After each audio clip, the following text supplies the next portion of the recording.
Sejam muito bem-vindos a esse podcast. Eu sou Gabriel Anderson, psicólogo aqui da Superintendência de Gestão de Pessoas, e hoje estou aqui com dois colegas superpotentes que têm mais de 20 anos de casa. Estou aqui com o Marcial Lima e com o meu amigo Elmito Tavares, mais conhecido como Tavares aqui na SUVEP, né, Tavares? É isso aí. Sejam muito bem-vindos.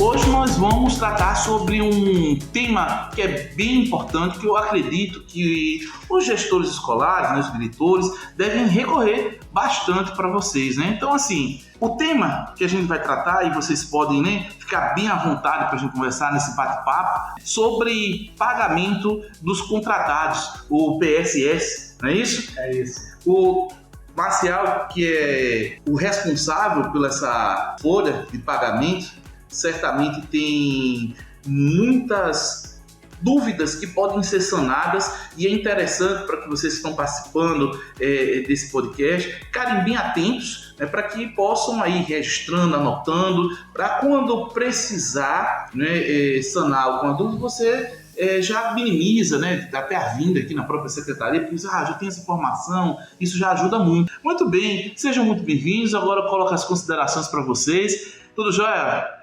Marcial? Tudo jóia, Gabriel. Para mim é um privilégio poder estar com você aqui nesse momento, né? Para poder tirar essas dúvidas também, que surgem realmente com muita frequência no nosso setor. E aí, Tavares? Tudo jóia, Gabriel. E aqui vamos sanar algumas dúvidas aí do pessoal que nos questionam essas frequentes dúvidas. Vamos esclarecer algumas coisas desse bate-papo aqui da gente. Então vamos embora. Vamos lá. Olha só, pessoal, eu conversando com vocês, né, antes de convidá-los aqui para esse bate-papo, eu disse: olha, Gabriel, a gente tem brincando, vocês disseram um top 10 de perguntas que a gente comumente é abordado. E aí, né, eu pensando nisso, listei algumas perguntas. Eu acho que a gente pode fazer o seguinte: cada um pode responder essas perguntas. O que vocês acham da gente fazer assim? É ótimo, porque pelo menos assim dá tempo a gente pensar um pouquinho na hora da resposta. Então, tranquilo. E assim, já que o tema está voltado para o pagamento desse PSS, né, dos contratados, eu separei uma pergunta aqui, eu acho que o Marcial pode iniciar.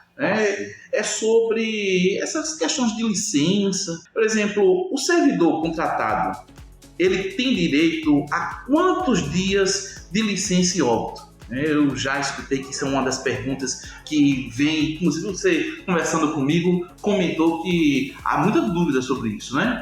Com certeza, Gabriel. Essa semana mesmo nós tivemos um exemplo, né, Tavares, sobre isso. E o direito que o contratado tem está no artigo 473, né, para a gente realmente embasar essa resposta. São de 2 dias. Né? Na verdade, todo contratado, se acontecer, ocorrer um fato como esse, ele tem direito a 2 dias, comprovando o cara, claro, que trouxe o atestado de óbito, né? Certo. Uma comprovação. Há algum questionamento assim, porque é 2 dias e o servidor tem 8 dias? Sim, a dúvida justamente surge nesse momento, né? E quando a gente pega a lei para o servidor efetivo, ele tem direito a 8 dias, né? Que é baseado na lei federal. Mas em relação a contratados, que tem a ver com as leis trabalhistas, né? A consolidação das leis trabalhistas, que está no artigo 473, o empregado ele poderá deixar de comparecer ao serviço sem prejuízo de salário. É bom que a gente cite isso, né, por 2 dias consecutivos, em caso de falecimento do cônjuge, ou ascendente ou descendente, irmão ou esposa, né, que seja declarado na carteira de trabalho dele. Ótimo. E com relação, pessoal, a essa questão da licença à paternidade? É verdade, Gabriel. Agora aqui, em relação à licença tanto paternidade quanto maternidade, sim, o servidor ele é um pouco diferente do servidor efetivo, que ele no caso ela tem 120 dias de licença, né? E a paternidade ele vai ter direito a 5 dias. A 5 dias, sem prejuízo financeiro. E o procedimento a ser tomado quando existe essa situação é procurar a escola, né, com um atestado da licença, entregar na escola para não caracterizar afastamento por abandono, né, para que o diretor tenha conhecimento desse afastamento. E a outra via, entrega aqui na GERE, para que a GERE possa informar, através de processo SEI, para o pagamento. Aí isso chega para a gente e a gente faz o cadastro da licença do auxílio maternidade dentro da folha de pagamento. Tavares, você percebe que os colegas aí que estão à frente da direção, eles conseguem orientar bem os professores com relação a isso? Ou essa é realmente uma dúvida recorrente a vocês? Gabriel, isso aí é realmente uma dúvida que talvez não tenha conseguido, os diretores não tenham esse conhecimento para passar para os seus professores contratados. E isso é uma dúvida recorrente, sempre está aqui questionando isso, e a gente sempre pede para procurar as escolas onde eles estão lotados. E é interessante também, Gabriel, salientar que nós, do setor de pagamento, inclusive já abrimos um processo, ele fica aberto exclusivamente para receber todo o atestado de licença maternidade. É o único processo para todas as GERES, né? Todos os gestores trabalharem.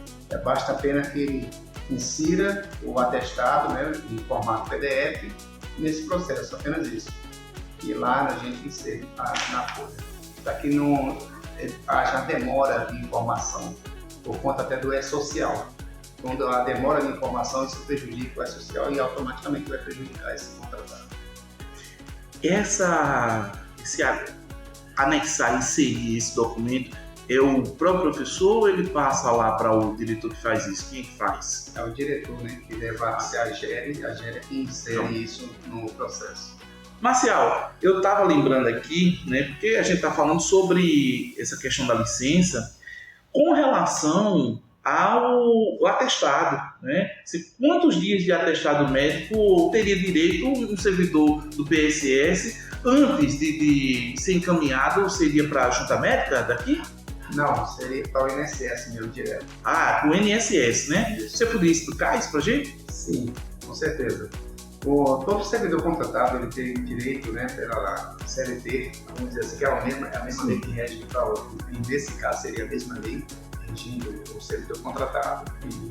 Eles são contribuintes da mesma previdência, no caso, eles contribuem para o INSS, então eles teriam quantos dias, Marcial? Teriam direito a ficar afastado até 15 dias, né, até o período de 15 dias. E após isso, no 16º dia, tem que se encaminhar ao INSS para poder ter direito a receber os seus salários.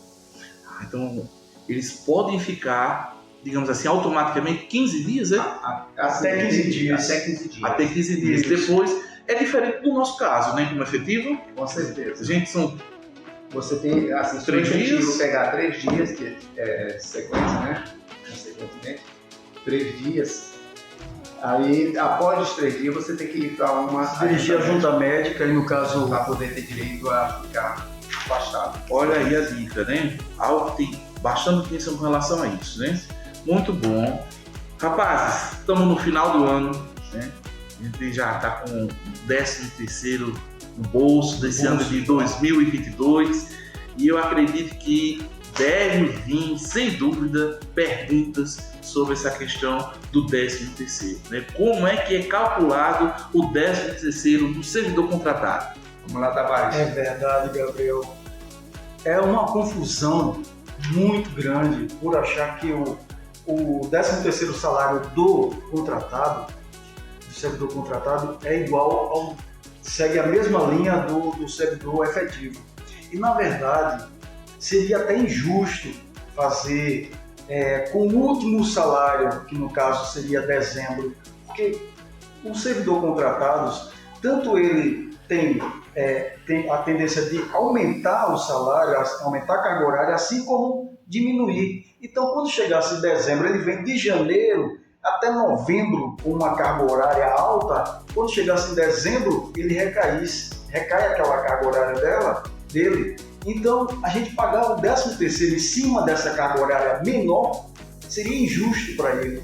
Então, como é feito esse cálculo? Esse cálculo é feito somando todo o salário de janeiro até dezembro, tira-se a média, que no caso é um 12avo, dividido por 12, para achar esse salário, esse 13º salário do servidor contratado.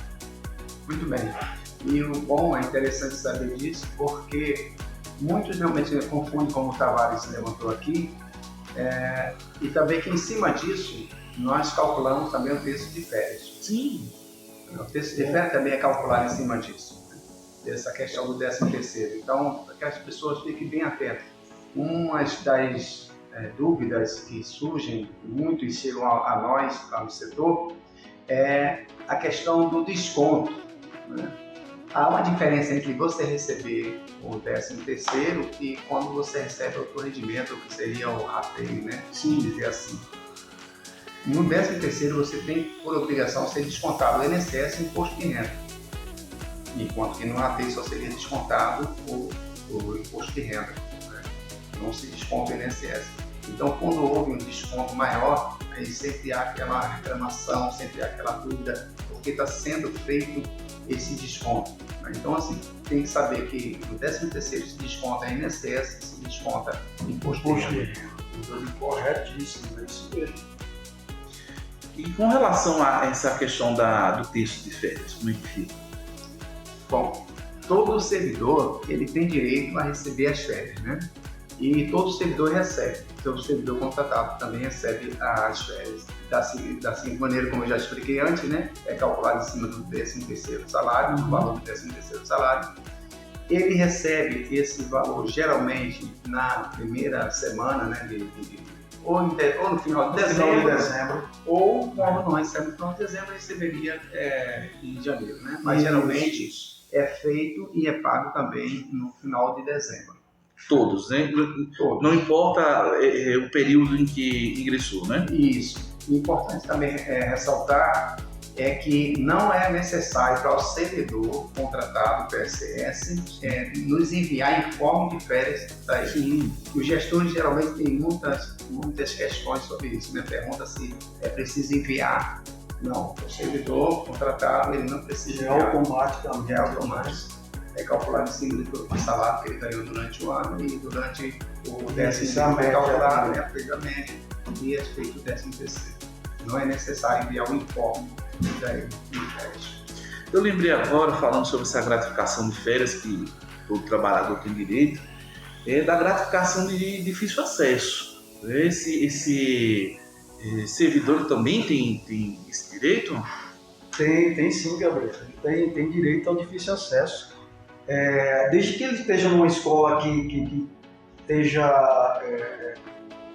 seja contemplada, né, através da portaria, que isso é feito através do governador, ele tem direito ao difícil acesso e não é preciso ele solicitar. E automaticamente, quando ele entra na escola que é de difícil acesso, ele já recebe essa verba já. É uma gratificação que foi colocada e as escolas que estão contempladas, né, se encontram na portaria, né, na portaria SEDUC 15.968/2019. Então, todas as escolas que estão contempladas nessa portaria têm direito, todo funcionário que trabalhar nessa escola tem direito a receber um difícil acesso. E é no valor hoje, de R$100. Tavares, que outras dúvidas aí, além dessa que a gente está conversando aqui, o pessoal traz mais? Sim, tem também, Marcial, sobre salário família. É importante a gente falar sobre isso. É verdade. Muito o pessoal importante. também tem esse direito? Bem lembrado, Gabriel. Tavares. Sobre esse assunto, foi muito bem tocado, inclusive, todo o contratado ele tem direito a receber o salário de família, desde que o salário que ele esteja recebendo não ultrapasse o valor de R$ 1.655,98. Se o salário ultrapassar esse valor, ele, infelizmente, ele ou qualquer outro servidor, seja ele servidor público, ou seja ele contratado, seja ele de rede pública ou rede privada, ele não irá receber. Porque isso é por lei. Isso é importante, que tem esse direito, sim, mas é necessário que dê entrada no processo através do SEI. Com a própria GERE, ele pode chegar na GERE, procurar a sua GERE, dar entrada no processo solicitando esse benefício. Porque para que ele receba, como é muito variável esse salário dos contratados, então é necessário que ele vá solicitar isso através do processo SEI na própria GERE, onde ele, na região dele, na região onde ele se localiza. Muito bem lembrado, Tavares, porque nós precisamos especificar apenas, questionar apenas o valor, de R$ 1.655,98. Nós não teríamos como avaliar se todos teriam direito ou não, porque quando eles enviam o processo via SEI, aí nós vamos avaliar, vamos ver o salário daquele servidor que ele está recebendo, e aí sim vamos ver se ele terá direito ou não a receber o salário família. E uma coisa, pessoal, essas informações saem em contra-cheque também, Tavares? Como a gente tem o direito a sair? Sim, olha, é interessante esses questionamentos, porque o servidor contratado, ele também tem direito ao seu demonstrativo. Ele também pode imprimir o seu demonstrativo em posse da sua matrícula, que ele consegue através, na própria escola, para ele se deslocar do seu local de trabalho, ele pode solicitar ao seu gestor, que perguntar informação sobre a matrícula, solicitar a matrícula dele. O gestor, em posse da sua matrícula. Muito bem. Como o Tavares falou aí, o servidor em posse da matrícula, ele acessa o portal, do servidor, que é portal do servidor, tudo junto, .cetag.er.gov.br, e lá vai ter um linkzinho abaixo, cadastros, servidor cadastro. Então ele em posse da matrícula, ele faz o seu cadastro e aí ele vai passar a acessar o seu contra-cheque, seu demonstrativo. Tranquilinho, de fácil acesso. De fácil acesso, ele cria a senha. Se por um acaso ele esquecer a senha algum dia, basta apenas ele solicitar, aí ele entra em contato realmente com o setor de pagamento e solicita que a gente resete a senha e ele cria novamente uma nova senha e volta normal a acessar o portal. Mas se ele precisar resetar essa senha, como é que fez? Já vem direto para vocês aqui, como é que fez? É interessante, Gabriel, que todo o procedimento de solicitação de alguma documentação de informação dos contratados, eles precisam solicitar a escola, o gestor da escola. Por quê? Porque o Estado ele divide a educação em 13 regiões, porque isso faz com que o contratado não precise se deslocar até a sede para se informar ou obter alguma informação. Então, ele solicita ao gestor, o gestor, em sua condição de gestor, solicita a GERE, e aí a GERE solicita para o pagamento e essa informação vai chegar até o contratado. Ou seja, isso é função do gestor escolar, do diretor. Isso é um ponto importante, ou seja, para não pular direto, vir aqui. Isso, então, cada diretor tem que ter essa consciência, tem que saber disso e deve repassar aos seus professores. Quando ele precisar, nesse caso, vir até ele e eles irão dar as orientações de vida, não é isso? Exatamente. Agora, tudo bem. Muito bem relembrado, Gabriel, esse ponto, e é bom que nós possamos salientar porque isso deve vir através do gestor, por questão do gestor. Porque é o seguinte, nós não podemos passar informações confidenciais por telefone ou via zap, porque geralmente quando o gestor não faz esse papel, o que acontece? O próprio servidor vai querer nos contatar através pelo zap ou via celular, ou ligação, e nós não podemos passar informações confidenciais. Eu não posso me certificar que é o Gabriel que está do outro lado da linha ou no zap me pedindo uma informação confidencial que realmente tratar com informação financeira. Então precisa seguir esse fluxo. Precisa seguir esse fluxo, precisa seguir essa. E no caso, né, de se precisar de uma declaração, como é que é feito? Né? Muito bem, a declaração é bem interessante você ter ressaltado que essa declaração também é solicitada via SEI. E eu pergunto assim, até declarações, as diversas, e eu pensei que na verdade acabei não falando, a declaração por tempo de serviço, né? Como a gente está falando de contra-cheque aqui, né, me veio a mente e eu fiz até a minha pergunta um pouco incompleta para você, mas acredito que você pegou o fio da meada aí. Muito bem, Gabriel, peguei sim. Todas essas declarações elas devem também ser solicitadas, tá, através da GERE via SEI. Então, assim, o papel do gestor na escola, né, o diretor da escola, o diretor ou diretora da escola, gestora ou gestor, é muito importante por conta disso, porque ele é o elo que faz a ligação, né? Então, dele vem para a GERE e da GERE passa para nós. E, geralmente, quando isso é feito ao contrário, né, as coisas realmente não funcionam como deveria ser funcionar. Os processos chegam mal instruídos, né?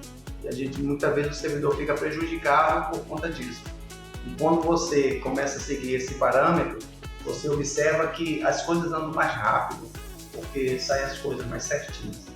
E aí você não sai prejudicado, o servidor não sai prejudicado. Eles têm direito a fazer a declaração tanto de experiência, que pode pedir, né? Uma declaração de contribuição para levar para o INSS, uma declaração para o concurso, como aconteceu recentemente, onde tivemos essa experiência, quando foi trabalho isso. E o importante, Gabriel, é o seguinte, é que o servidor ele não precisa se deslocar da sua região. Você imagina aqui em Maceió, a sede é aqui, mas você imagina um servidor pagar uma passagem para vir de Pariconha até Maceió para solicitar uma declaração. Então, tudo isso é pensado, as GERES foi feita para dar esse suporte às escolas. Regionalizar, né? Regionalizar, isso mesmo. Então, é necessário que os diretores tenham essa confiança que eles têm esse suporte todo na GERE, que a GERE repassa para a SEDUC. Marcial Tavares, qual seria, né, para que a gente possa finalizar esse nosso bate-papo, uma situação, uma dúvida, né, que seja importante, né, de repente vocês deixaram aqui, né, nesse momento tenha deixado de contemplar, vocês consideram importante, né, informar aqui para o gestor escolar? Sim, Gabriel, data limite. Sim. Isso é muito importante. A data limite, todo pagamento, existe uma data limite. Para que se pague no final do mês, a gente tem um período que a gente vai colocar aquelas informações. Marcial pode esclarecer. E essa data limite, nós trabalhamos com planilhas online, né, que são alimentadas pelas GERES, as informações, e essas informações chegam até nós, até o pagamento, para que nós possamos alimentar o sistema, é lógico, né? O sistema da folha de pagamento.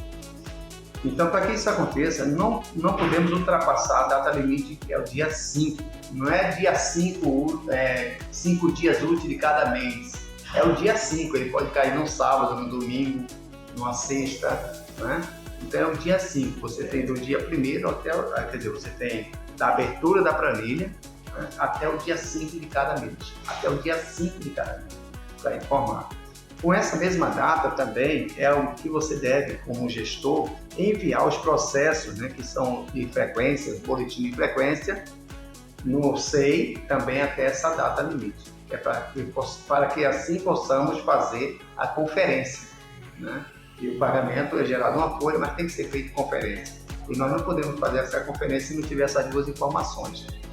Uma na planilha, né, tendo essa informação, e a outra informação vindo, que é o boletim de frequência, no processo SEI, junto com os pontos assinados. Não basta apenas informar no processo SEI o boletim de frequência.